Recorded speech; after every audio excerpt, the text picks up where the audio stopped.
Good morning, good afternoon, good evening, ladies and gentlemen. Welcome to the second ICLEI webinar towards COP25, taking place today, Wednesday, 20th February 2019, at 10 o'clock and 16 o'clock Central European Time. My name is Ji Sun Huang. I'm Senior Climate Advocacy and Policy Officer at ICLEI World Secretariat, and I will be a panelist as well as a facilitator of today's webinar. On behalf of ICLEI, I would like to extend my heartfelt welcome to all of you. Before we get started, let me briefly give you a technical introduction to today's webinar. First of all, you are automatically muted by the organizers, and please remain so until the end of all the presentations to ensure a smooth proceeding. And secondly, if you have any questions at any time during the webinar, please feel free to use the questions box. That is one of the features of this webinar technology, so that you can flag us any questions at any time during the webinar, and we will address them accordingly. And third, but not least, this webinar is being recorded in keeping with the principles of openness and transparency. And upon closure of this webinar, all the materials that we use today, as well as the YouTube recording, will then be shared with all of you. Now, with that, I would like to move on to introducing my fellow panelist, Mr. Yunus Arikan. Yunus is the head of global policy and advocacy at ICLEI World Secretariat, who is also the local governments and municipal authorities constituency focal point to the UNFCCC. Now with that, let us get started. So this is a table of contents of today's webinar. So first of all, we're going to do the recap of the COP24 agenda for the LGMA constituency, moving on to the LGMA agenda for 2019 and other UN agendas, and wrapping it up with the more detailed look on the UNFCCC agenda. Now with that, I would like to give the floor to Yunus. Yunus, over to you. Thank you. Jisun, thanks for your introduction, and I also echo your kind wishes to all our colleagues who are attending this webinar.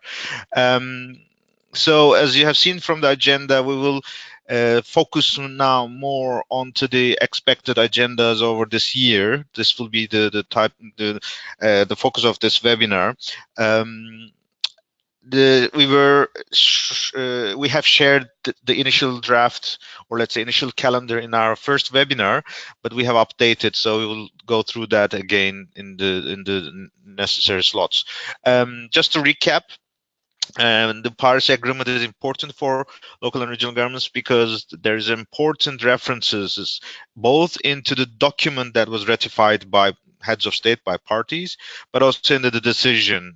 These are especially on preambular paragraph on engagement of all levels of governments and references to adaptation, capacity building, loss and damage, as well as all the agenda items relevant to non-party stakeholders. And all these achievements was a result of our work through our advocacy, through our constituency-based process, the technical negotiations in the UNFCCC, but also the outcomes of the UN climate in 2014. So it's a combination of all these three. At the 24th Conference of Parties in December 2018, there were a number of references to local governments in the Katowice climate package.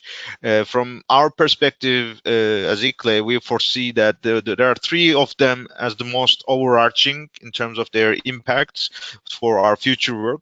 First of all, we have a decision in the COP24 outcomes, which paragraph 37 refers to the Talanoa dialogue, and it's an invitation to the parties to consider the outcome, inputs and outputs of the Talanoa dialogue in preparing the NDCs and to enhance these efforts.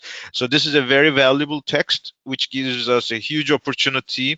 Over the last year, we had mobilized in so many events, around 60 events in 40 countries, and there were so many impressive outcomes, and we can now justify that it's now time to build this to the NDCs, and those countries who are willing to do so are more than welcome to open the doors for engagement of local and regional governments for the current NDCs, but also the future ones. There's an important paragraph 9, which is a decision or strengthening the decision of the Standing Committee on Finance, where in 2019 they will focus on sustainable cities. So this is also an extremely valuable opportunity. For those who have followed us, we have been asking that the goal of the climate advocacy of local and regional governments is for recognition, engagement, and empowerment. This was the motto since 2007. So with the Paris Agreement, we achieved the recognition. With Talanoas, we have ensured the road for engagement. And with this finance forum, we hope we would make sure the appropriate mechanisms to empower local governments, local and regional governments will be designed. And therefore, we're excited. Those who may again remember, the moment we have an agenda and an UN process, we are able to create a concrete outcome. This was best seen in the IPCC process. And the moment there was an IPCC decision, we have built now a big agenda, and now there is a big work on the scientific community. So we are expecting similar outcomes in the finance forum as well. There's also another engagement new element, which is the public awareness participation part of the UN climate work, which is abbreviated as ACE, Action for Climate Empowerment. And this also invites a collaboration with local leaders or local authorities. And in the rest of the agendas, you see a number of annexes, technical packages that refers to cities and regions or subnationals on its broadest sense. So now, based on these achievements, what is expecting us in the next couple of months? We try to map this process in three main categories. The red ones are the events that are driven by local governments, or local and regional governments, or our constituency in broad sense. We have the UNFCCC, the track of the negotiations, and there is other UN processes which is not necessarily connected to the UNFCCC bodies or process, but there is a strong relation. In this map, we also wanted to highlight 2020 because of a variety of reasons. First, the goal is to make sure by the time we reach to 2020, we have new and ambitious NDCs. But in 2020, there's already an agenda on the biodiversity negotiations, which will conclude in China. So 2020 is also playing a huge role. So the work this year was not necessarily focusing on this year only. It has at least a 2 or 3 years vision. And one of the most important updates that we heard from the last meeting or last webinar we had is that there are more and more stronger signals that the climate COP25 may be held in Chile, but in early 2020. Official decision is expected in a couple of days or weeks, but we are hearing more stronger signals along this line. So this will, of course, make a new experience, and we will see how we will navigate or how we'll adapt ourselves. So, and in this bird eye view, what we can say is that May, June, and September, October will be the peak days for a number of agendas. So that is what we are planning ahead. Before going on to the details, I also would like to remind, when we were presenting this slide, we also mentioned the European Parliament elections on the 26th of May will be also an important agenda item. This will be probably an important test phase for the future political leadership. We hope the newly established European Parliament will continue to push the leadership of European region in the ambitious climate action agenda. Let's hope that this will be the case. If not, we'll probably see a third shock. That was the case with the US and Brazil elections, and we hope we can still survive. The resilience of the Paris Agreement can still demonstrate its power and resilience. So the LGMA climate agenda, this is in the order of calendar not the terminology or the abbreviations, but in terms of the order by date. In February, we already have started in Barcelona a global task force, which is the overall umbrella for the advocacy of local and regional governments. Many of the LGMA members are part of it. So this was an opportunity for us to exchange our agendas.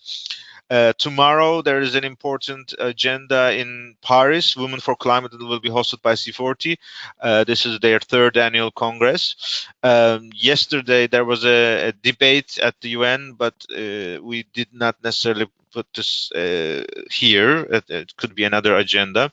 In April, Resilient Cities Asia Pacific Congress will be held in India, Delhi. In May, as we said, peaking of the agendas is coming up. Urban 20 Summit will be held second time. This will be in Tokyo this year.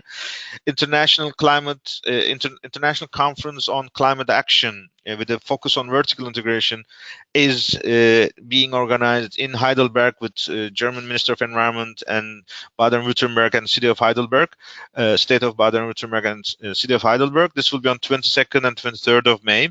It will have an important milestone. It will have an important role in both negotiations in the UNFCCC, but also towards the UN summit.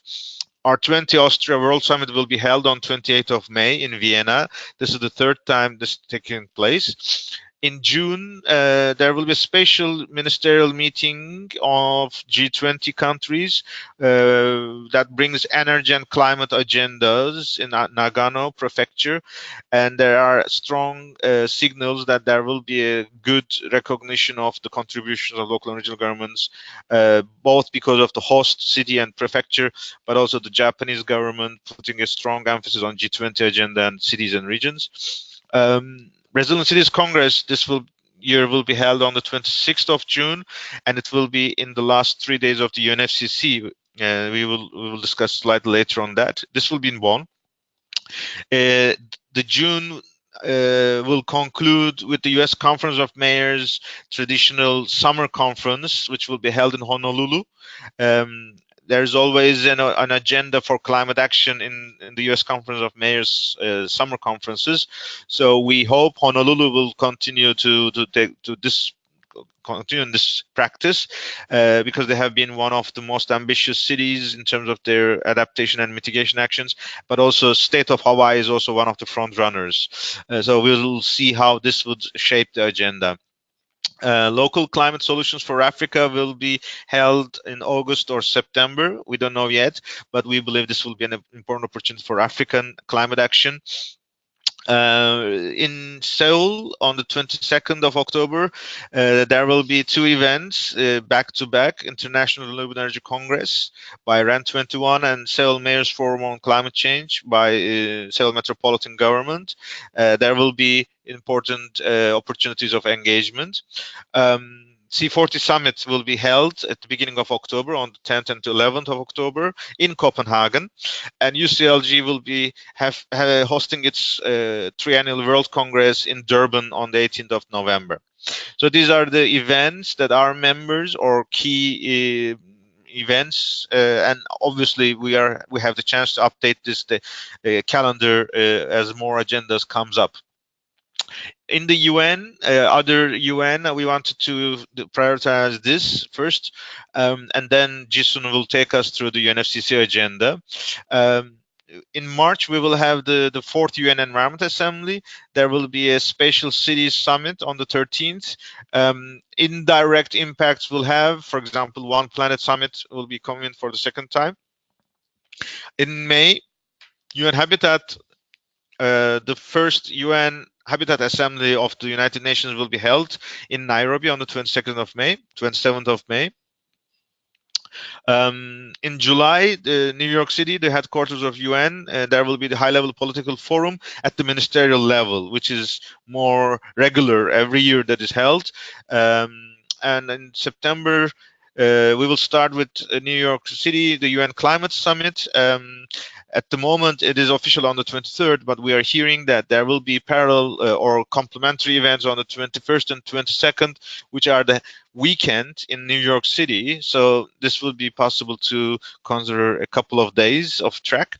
And the day after, there will be high-level political forum at the heads of state level, which will be meeting for the first time since the adoption of SDGs, UN Paris Agreement, or New Urban Agenda. So this is every 4 year taking place, and this is the opportunity for heads of state to make a review of the achievements so far and also give their vision how to take forward. Therefore, it is a rare opportunity.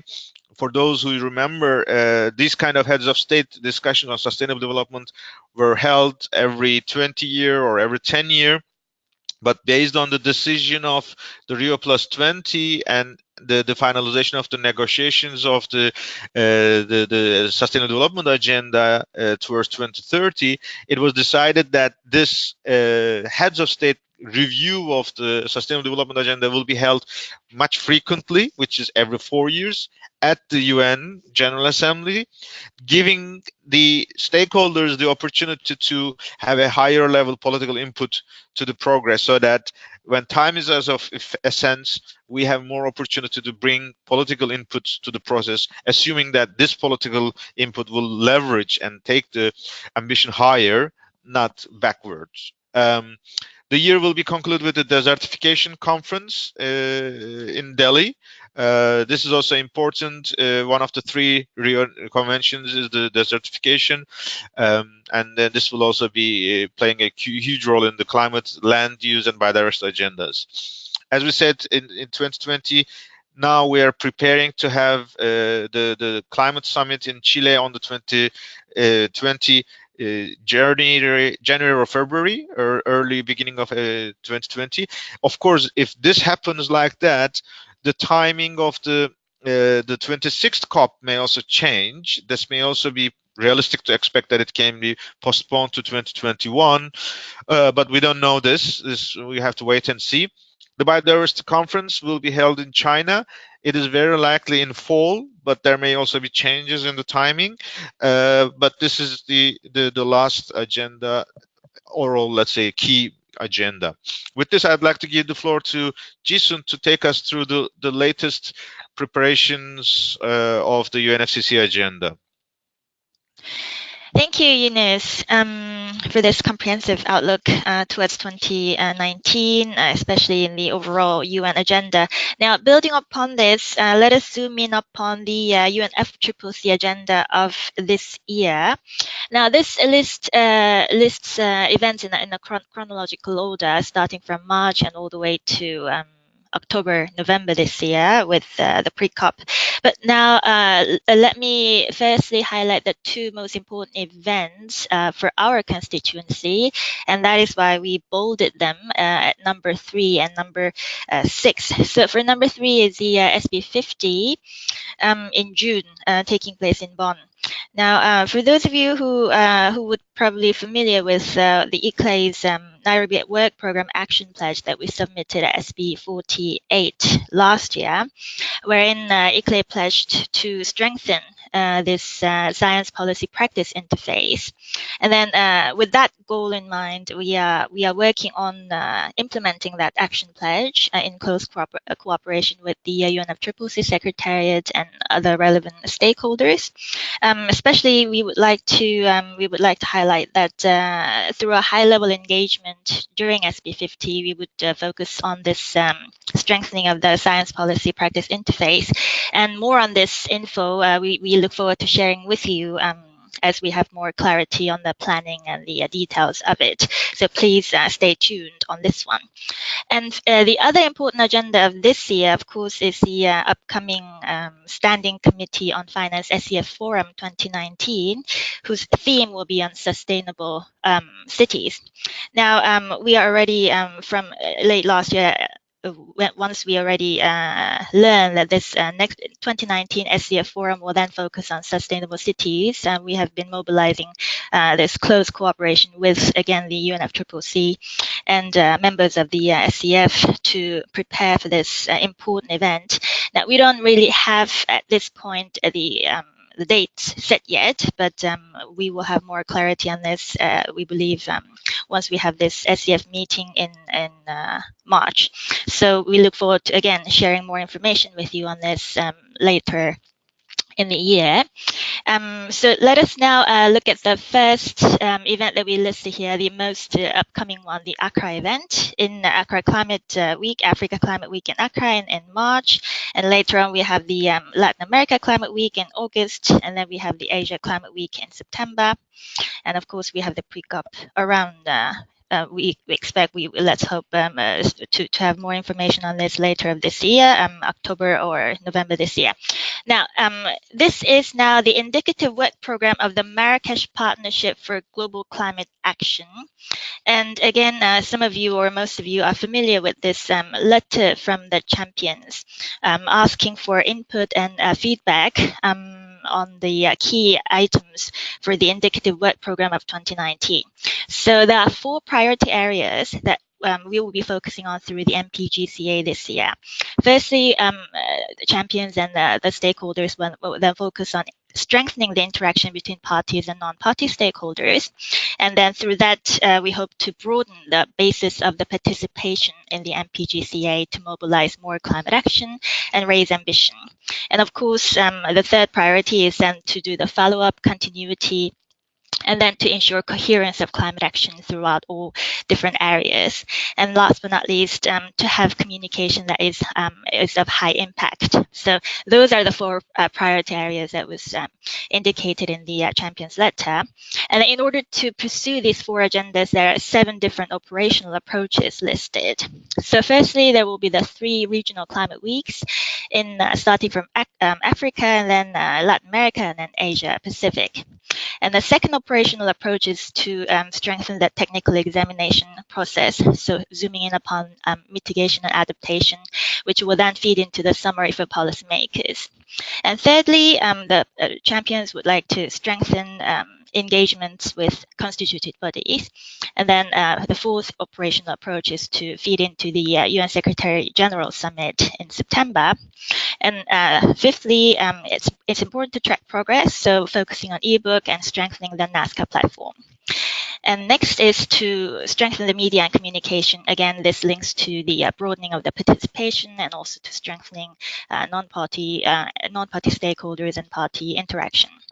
And last but not least, there are cross-cutting areas such as finance, resilience, and the SDGs, and how climate agenda then feed into these cross-cutting areas will then be the operational approaches. In the Marrakesh Partnership for Global Climate Action, there are 3 main actors, let's say, as we see it. Firstly, we are operating under the guidance of the high-level champions. And then there's this Climate Action Leadership Network, the MPGCA Leadership Network, which supports the high-level champions at the high level through their engagements within their own sphere of influence. And then these are, at the operational level, is being supported by the 7 thematic groups and the human settlements, industry, transport, water, energy, ocean, and land use. Now, we are invited to provide feedback to this Champions Letter, the questionnaire, by the 4th of March this year. So with that, let us move to the regional climate weeks for 2019. So the first one is the most immediate one in March this year in Accra, Ghana.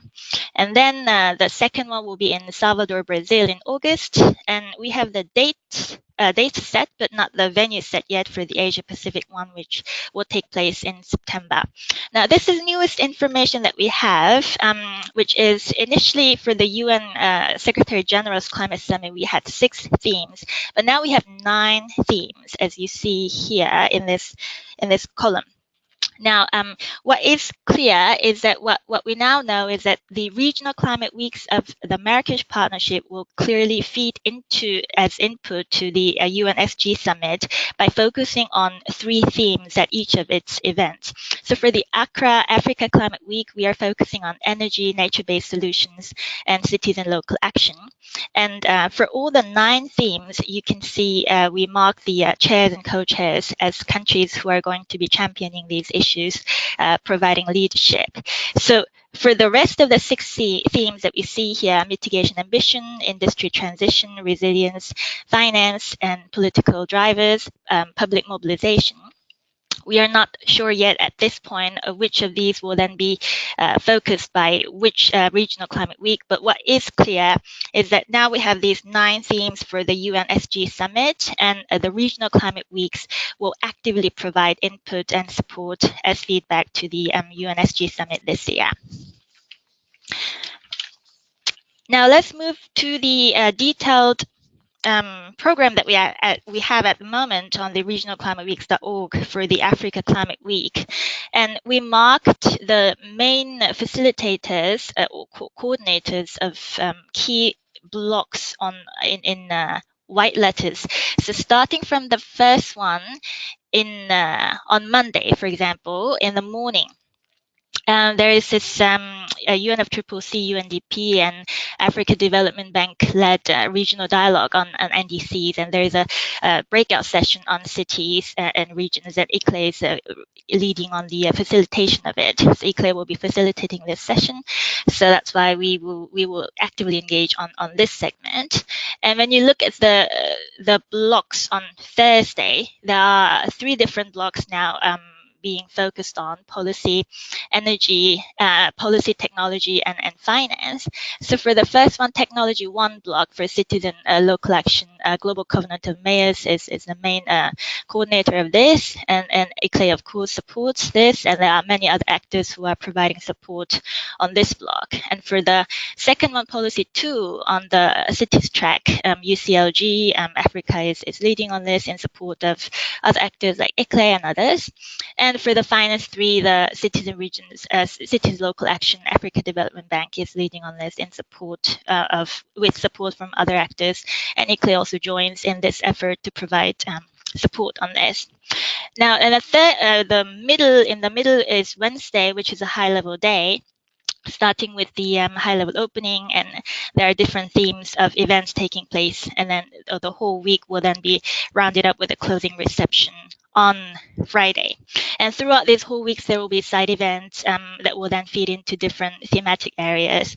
And then the first 2 weeks will be then affiliate events being featured and other events taking place. And we are expecting to have the Marrakesh Partnership in-person meeting as well on Tuesday. And then more on this, we believe we will have more info on this after we have the Marrakesh Partnership call today at 5 p.m.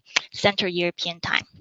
Now with that, we have seen the UNFCCC agenda for 2019, and we would like to open the floor for any questions.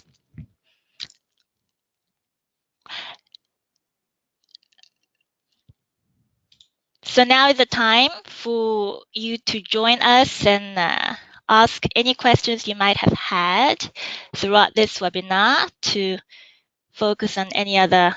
Okay, I see a hand raised by Eva. Eva, you have the floor. Okay. Can you hear me? Hear you. Yes, we can Okay, hear you. Go ahead. Okay. Thanks a million, Jason, and good morning, Yunus. Very clear as usual. So I just wanted to understand one of the last slides you presented with the regional climate weeks, and then the 2019 UN climate summit themes. Why are these, for instance, in the Accra week, you have the 3 themes, and what do the cities represent? You have Denmark and then China. Well, the countries, I mean, Denmark, China, and Kenya and Turkey. What is the link to the Africa Week in Accra? Thanks. Okay, Yunus, do you want to take this one?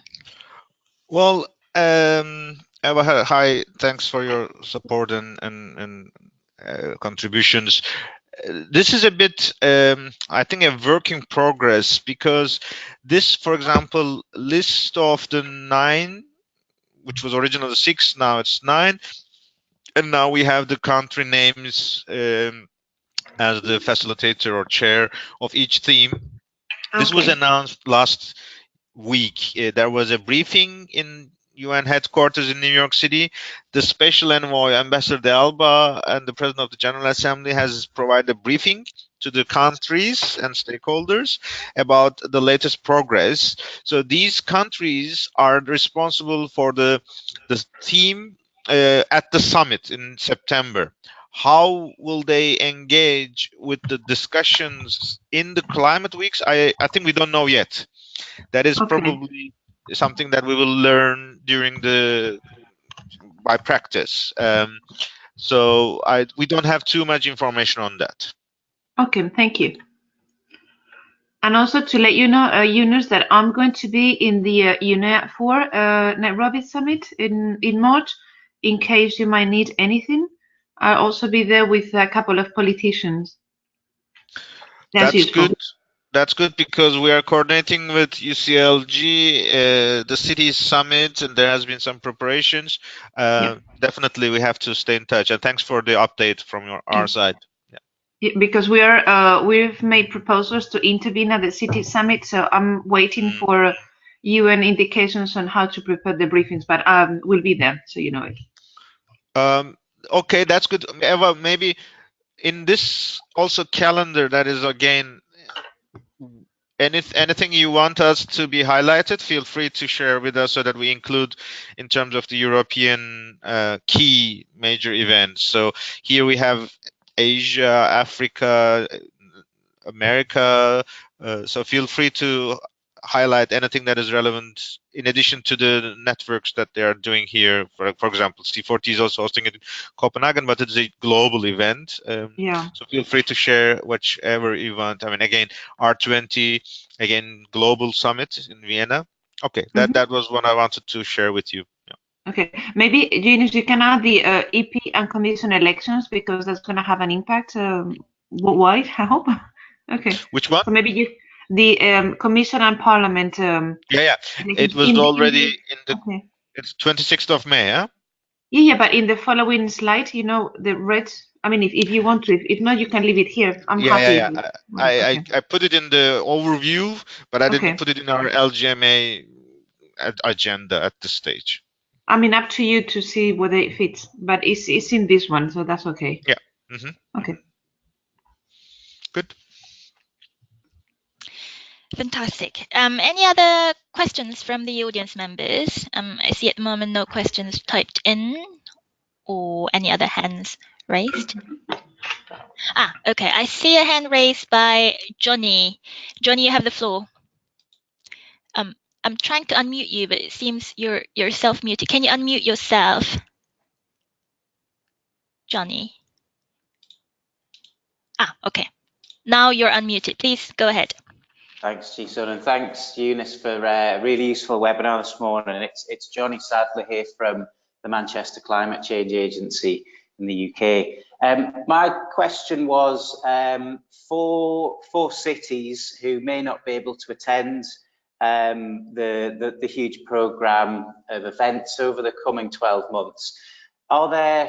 What would you like us to do to contribute to the process that you're involved in for the next 12 months? Are there bits of lobbying that you'd like us to contribute to? Are there specific commitments and actions that you'd like us to take in our cities?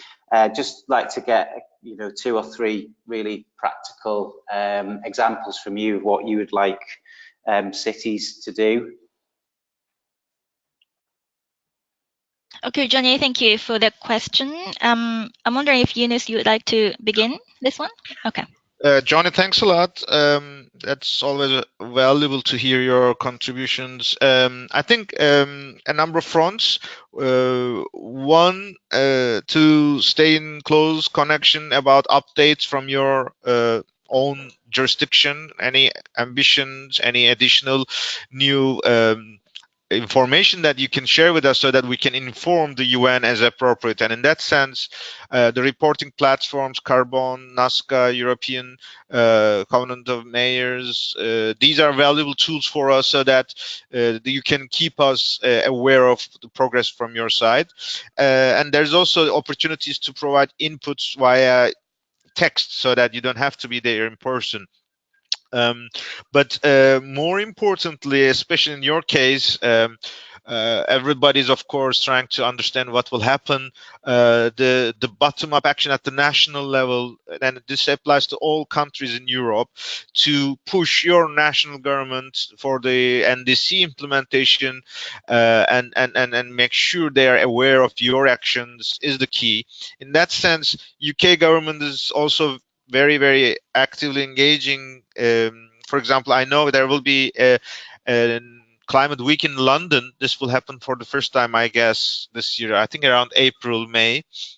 That could be an opportunity for you to interact. And we have also Andrew Cooper, who is participating in the European Committee of the Regions as a rapporteur, which can again be close to you in terms of being a UK politician. And particularly in your case, Johnny, I know you were very actively involved in the UNFCCC agenda on public awareness, public participation. I remember we met in one of the workshops, I think last year. If you have followed that, there is now a clear decision to engage local and regional governments into process. And thanks to your contributions over these years, now we are much more part of the agenda, and we're in touch with Adriana, our colleague from UNFCCC. If you remember, we were mentioning that in June there will be the UN Bonn Climate Conference, and we are hoping there will also be an additional agenda to share what cities and regions are doing on especially public awareness, public participation, and access to information, which can again be related to your fields of expertise. And I think we should continue to keep each other informed along these lines. Just another point, these webinars will be held monthly so that we can continue to update each other. And of course, by the end of the year, we provide the most biggest impacts. That's great. Thank you very much, Eunice. And just to add a bit more on the ACE agenda at SB50 in June this year, there will be the 7th dialogue of ACE, Action for Climate Empowerment, which will focus on education and training. And there has been a call for submission for stakeholders who would like to submit their input towards that agenda. So as Eunice mentioned, there are many different opportunities that you can also provide feedback through that kind of online submission opportunities. So there are many avenues where you can come in and provide support. So please stay in touch with us, and we look forward to cooperating more with you on this. Now, any other questions from audience members? I see no questions typed in. Any hands raised other than Eva and Johnny that we just spoke with? I see none at the moment. Ines, is there anything that you would like to provide any further clarification on today's slides that we covered today? I think we covered most of the topics. It's an evolving agenda. Very likely in the next webinars in March, we'll focus a bit more on some of the thematic discussions. For example, how should we prepare for the finance forum or the June summit, and probably there will be more updates from the UN Climate Summit preparations. So colleagues are more than welcome to share their updates with us as well, so that we can include in these presentations. And thanks a lot for your contributions and participation. Great. Still, I don't see any further questions being raised. We are quite still have time to address any questions that you might have, so please feel free to raise your hand or type in any questions. But in the meantime, since till we see any further questions, let's see if we get any questions coming in. No? We can save time so that people can focus on other agendas. Right. Something has come up. I see question. Will there be more collection of Talana dialogues this year? Okay, that's from Eva.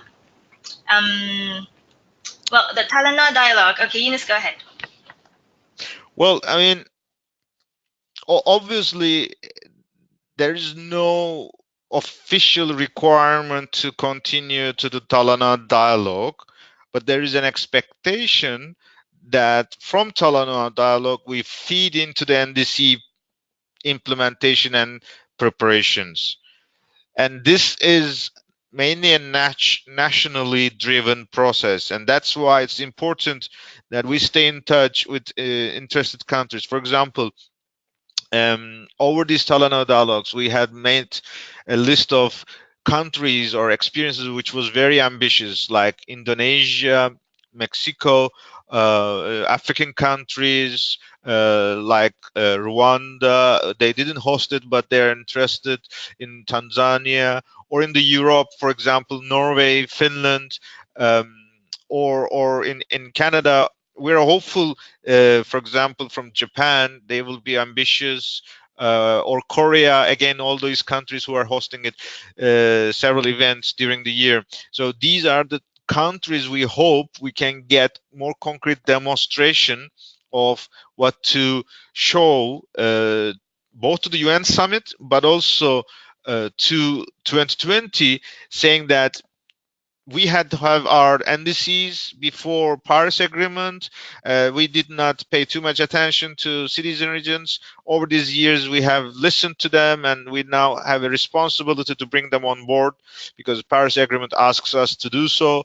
And here's how we're doing it. I think the mechanism to achieve this result is different from country to country, and therefore we have to be customizing these processes. And during this couple of months, we have to build according to that idea. And any guidance from your side, and Eva, since you raised this issue, we have made it repeatedly that there is a commitment at the EU level, but at the national level, European countries are not that much clear about how they will do Paris Agreement. They will take Paris Agreement onwards. And of course, parliament elections is, of course, a psychologically and politically important moment for you. But obviously, we have to go at the national level more and more to push and to open more doors. This may not be necessarily Talanoa branded stuff. It may be something different. So that is where we are on that front. Right, and just to add to what Eunice just mentioned, COP24 clearly encouraged parties to make use of the inputs, outputs, and outcomes of Talanoa dialogue with a view to raising ambition for preparing their second NDCs or updated NDCs by 2020. So hopefully what we look forward to seeing is, based on the Talanoa process that we had last year, more and more of these domestic consultative process towards including more stakeholders like cities and regions into the preparation process for the next NDCs will then be more accelerated, including more inputs and supports, contributions from cities and regions within the national framework. Okay, I see your message now. Okay, I'll just read it. For your information, our policy committee has given us the mandate to work on the long-term strategy towards 2050. So this is good news for the national associations of local and regional authorities. So she put it as a comment. So thank you, Eva, for this helpful comment. Well noted. Right, so I see no other further questions or hands raised. So I guess I would turn to Eunice for any final comments or closing remarks for today's webinar, if there is any. Eunice?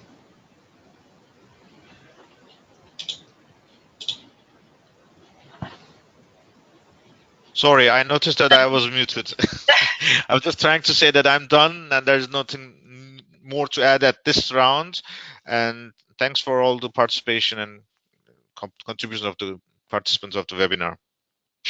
Great. Now with that, we are turning to the end of this webinar then. As I mentioned at the beginning of this webinar has been recorded, and this file of the webinar recording as well as a PPT will be shared with you in due course. Thank you so much once again for joining us today, and we look forward to seeing all of you once again for next month's webinar. See you next time.